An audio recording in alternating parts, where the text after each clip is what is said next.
Hello students, आज हम करने जा रहे हैं ninth class exercise 8.1 question number 2। चलिए स्टार्ट करते हैं। If the diagonals of a parallelogram are equal then show that it is a rectangle.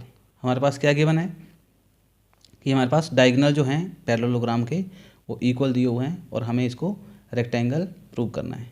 चलिए स्टार्ट करते हैं। सबसे पहले लिख लेते हैं हमारे पास गिवन क्या क्या दिया हुआ है।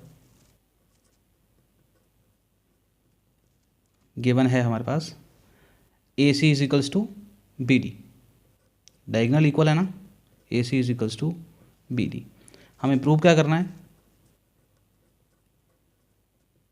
To prove A B C D is a rectangle. ठीक है जी। रेक्टेंगल कैसे प्रूव होगी? या तो हम किसी एक एंगल को 90 डिग्री प्रूव कर दें, ए को 90 डिग्री प्रूव कर दें और एंगल बी को 90 डिग्री प्रूव। एक एंगल 90 डिग्री हो जाता है किसी भी पैरेललोग्राम का। एक एंगल अगर हमारे पास 90 डिग्री हो जाता है तब वो एक रेक्टेंगल बन जाती है। चलिए अब इसका प्रूफ हमारे पास क्या रहने वाला है? बिकॉज हमारे पास ये जो है एक पैरेललोग्राम है तो पैरेललोग्राम की अपोजिट साइड्स इक्वल होती हैं। ये इसके इक्वल हो जाएगी, ये वाली इसके इक्वल हो जाएगी, और ये हमारे पास जो पूरा ए सी है ये पूरा बी डी के इक्वल है। तो हमारे पास ए सी और बी डी। अब हम ट्राइंगल कौन सी लेंगे? सबसे पहले लेंगे A B C in triangle, A B C and triangle A B D.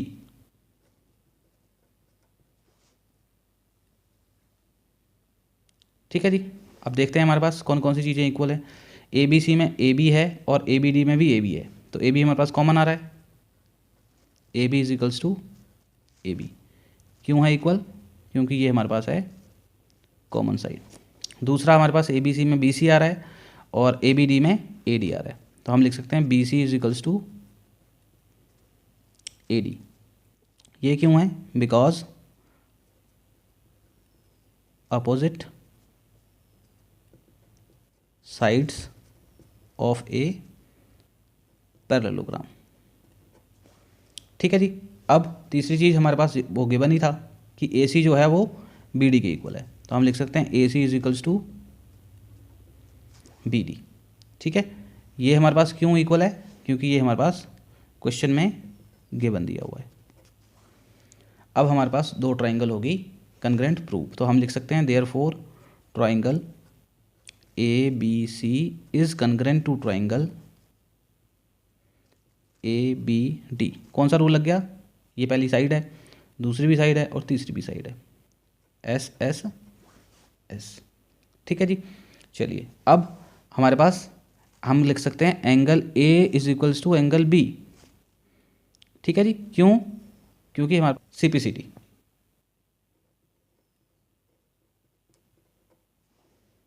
अब हम क्या लिख सकते हैं कि angle A plus angle B is equals to 180 degree.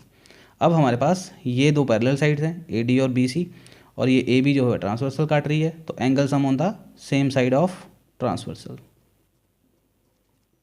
Angle sum on the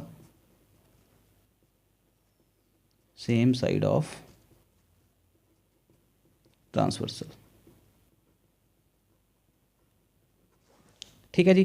अब हम पहले ही प्रूव कर चुके हैं कि हमारे पास ए बी जो है, एंगल ए जो है वो एंगल बी के इक्वल है, तो हम दोनों जगह पे एंगल ए लिख सकते हैं।